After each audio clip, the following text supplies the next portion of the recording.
Welcome to True North Perspective. My name is Sean.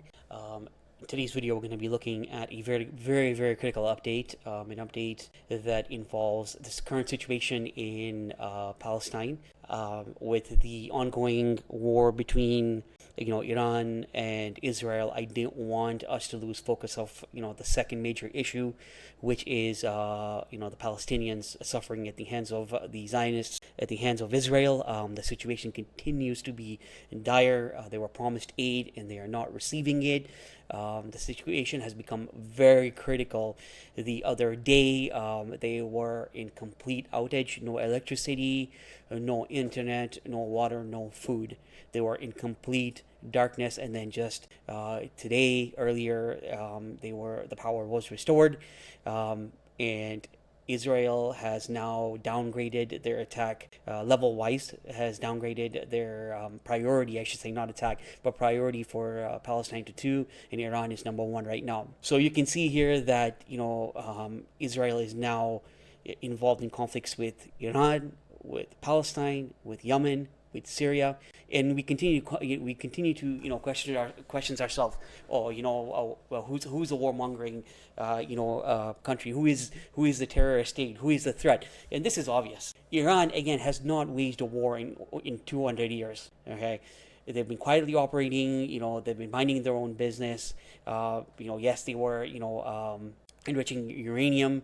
There was a deal that was placed. It was Israel that, again, did not preemptively strike. They already knew what was happening. They had planned this from before. Mossad was involved as well too, and they instigated this attack. The reason why I'm repeating this again is for everybody to understand that Israel is not innocent. Guys, it is far from innocent, to be honest. Okay, they have, they are the leader himself, Benjamin Netanyahu, the prime minister.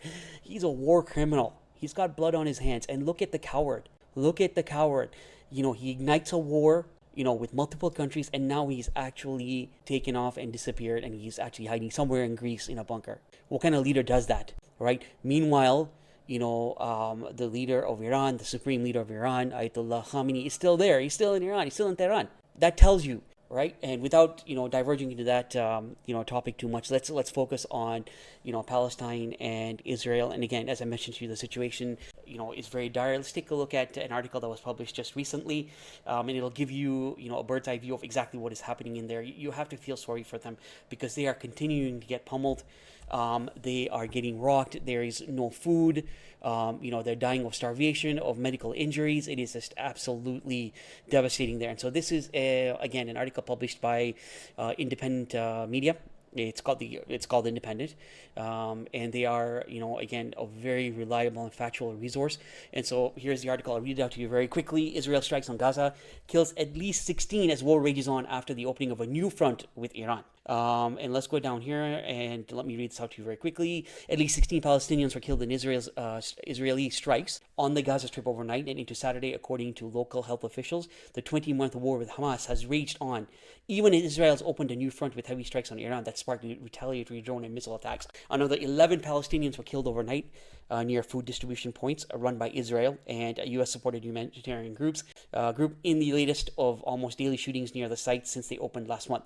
Palestinian witnesses say Israeli forces have fired on the crowds, while the military says it has only fired warning shots near people. It describes the suspects who approached its forces. Again, it is very hard to believe that they're firing, just open shots. There's pictures of people getting, shot, injuries, people dying.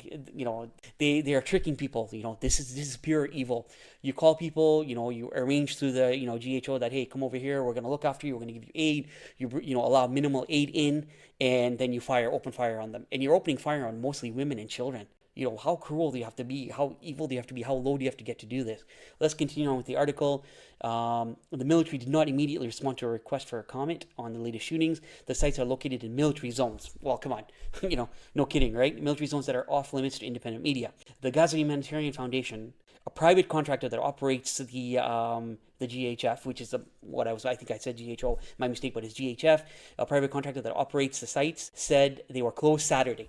Imagine that. They were closed Saturday. But witnesses said thousands had gathered near the sites anyway, desperate for food, as Israel's blockade and military campaign have driven the territory to the brink of famine. What you should know that is not mentioned here is that there has been no aid, food, resources that have entered Palestine in the last 2 days. Okay, let's continue on. The Al-Wada hospital said it received 8 bodies and at least 125 wounded people from a shooting near a GHF site in central Gaza. Again, GHF is a combination of Israel and US. They organized this group that was supposed to distribute aid, and again, it was just a sham. It was just trickery. It was absolutely disgusting. There were some pictures that had actually been posted, and I think I do have it in one of my previous videos where these people were actually lined up in cages, and it's all right. Let's continue. Muhammad Abu Hussein, a resident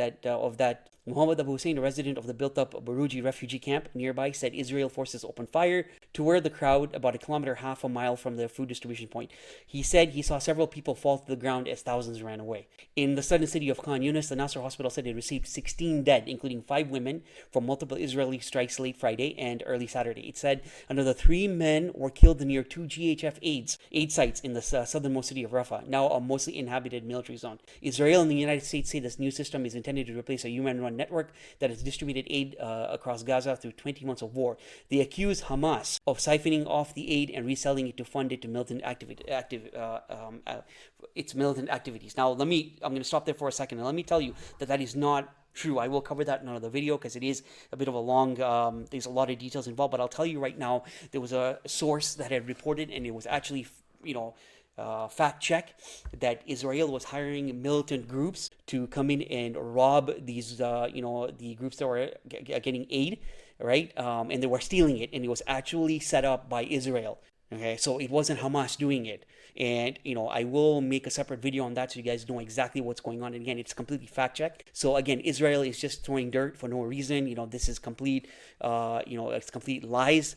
Okay, it is propaganda. It is not true. Like I said, if you look it up yourselves, feel free to Google it. You will see for yourselves that there was, a confession, and there was also, it was fact-checked that Israel had hired some militants to do this. Okay, so don't believe everything you hear. You have to fact-check. Anyways, UN officials deny Hamas had diverted significant amounts of aid and say the new system is unable to meet mounting needs. They say the new system has militarized aid by allowing Israel to decide who has access, and by forcing Palestinians to travel long distances or relocate again after waves of displacement. They say the UN has meanwhile struggled to deliver aid even after Israel eased its blockade last month because of military restrictions and rising lawlessness. And if you check out one of my previous videos, you're going to see that there was a blockade set up by settlers, and they were actually checking all the trucks and diverting the trucks, and they were not allowing aid into Palestine, right? And it is and there were young kids too. That is the worst part. There were young kids, they were teenagers, so you can see that what type of mindset they have. They're already training their kids to hate Palestinians, right? And at this point, it's we need to forget that it's Muslims versus Jews, or whatever it is, Zionists versus Muslims. It's a completely different. It's a change ballgame. It is now it involves young kids, babies, mothers that are trying to feed their families. Innocent men. So the game has changed, right? We need to put that out of our mind. It's not about, Israel versus Palestine, or, Zionists versus, Muslims, or Jews versus Muslims. It's about people versus people, because on both sides, it is the innocent that are dying. Anyways, Hamas, which is allied with Iran, sparked the war when its fighters led a rampage into southern Israel on October 7, 2023, killing some 1,200 people, mostly civilians, and abducting 251. They still hold 53 hostages, less than half of them believed to be alive, after most of the rest were released in ceasefire agreements or other deals. Israel's retaliatory campaign has killed over 55,000 Palestinians. So this is basically dating back to March of 2025, 55,000 Palestinians. According to Gaza's health ministry, which has said women and children make up more than half of the dead, but does not distinguish between civilians and combatants in count. The offensive has destroyed vast areas of Gaza and displaced 90% of the populations of some 2 million Palestinians, leaving them almost entirely reliant on international aid. The war has drawn in Iran and its other allies across the region, igniting a chain of events that led to Israel's major strike on Iran's nuclear and military facilities on Friday. You can see that everything is kind of intertwined here together. It's a complete debacle. It is completely chaotic. Now, I should add that just today, news broke and it was reported by the Atlantic Journal, which is an American journal or American media company. And they said that Donald Trump had an interview with them today, and he claimed that they are very close to reaching a peace agreement. Now, let me tell you, that peace agreement, that ceasefire agreement, I should say, is not really a ceasefire agreement. What they're asking for is they're saying that they, Israel will release about 1,200 soldiers, and Hamas will do the same.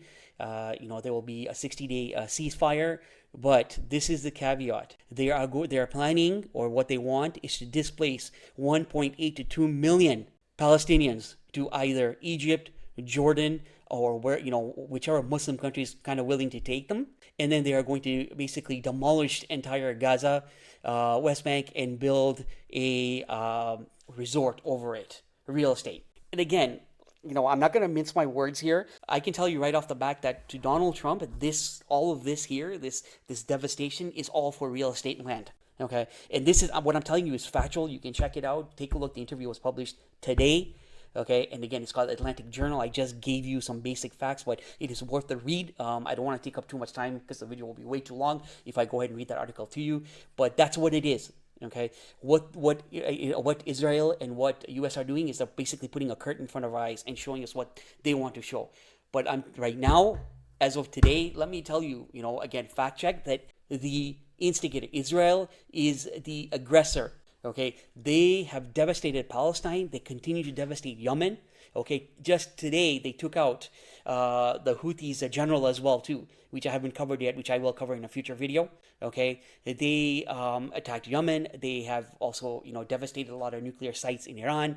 Again, they brought this on themselves, the Zionists. Let's take a quick look at some videos that I found, which are very interesting, and I mean, it really gives you a look into reality. And you don't see these videos unless you really search for them. To be honest, a lot of media, they'll filter it. And like I said, I'm bringing to you unfiltered, versions. So let's take a look here. And this was reported by Times of Gaza. Okay, and here it is. Look at this. Now, thousands of young men are sleeping in the open under bombardment and gunfire by Israel while waiting for aid west of Gaza City, hoping they might get something. Okay, and let's take a look at this.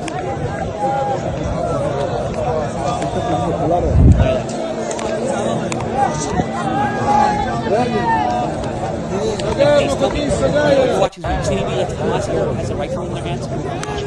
But I personally don't.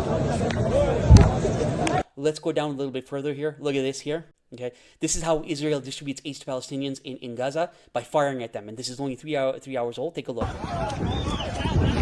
For you. لا لا لا لا لا لا لا يا راجل. يلا نرجع يلا.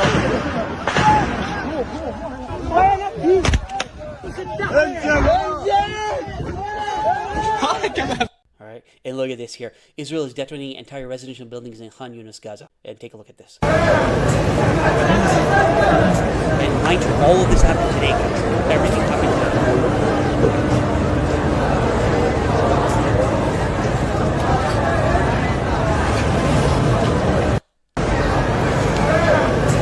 Again, guys, all of this is factual. This is not AI. Nothing here has been created by a computer. It is legitimate news. It is unfiltered news. I'm bringing it to you directly from sources, and I'll continue to do that. I am not going to be silenced. I know that in the United States, a lot of independent media companies are facing the wrath of Donald Trump. They are being sued or being threatened. But I'm in Canada, and I don't intend to stop, to be honest. Palestinians need a voice. Palestine needs help. Iran needs a voice. These countries need a voice. And I'm not doing it because I'm a Muslim. Yeah, sure, I'm a proud Muslim. But at the same time, this is about humanity. This is about people that are suffering, starting with Palestine. People are getting, killed. And what worries me the most is innocent children and babies and, women that have no food. I saw a video which I have not been able to show you guys, and I will in a future video, where this young little boy is picking up spaghetti or noodles or whatever it might have been from dirt on the ground, and he's putting it in a pot so he can take it back to his family. And that kid couldn't have been more than 5 years old. Okay? This is what Israel is doing right now.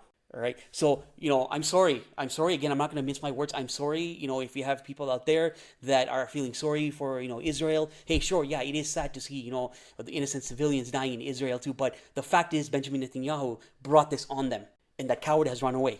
Okay. And same thing today. Israel wants the involvement of U.S., but what is Donald Trump doing? He's cutting a birthday cake. Let them eat cake, and he's celebrating his 79th birthday, right? And I've never seen such a presidency, and you guys will agree with me.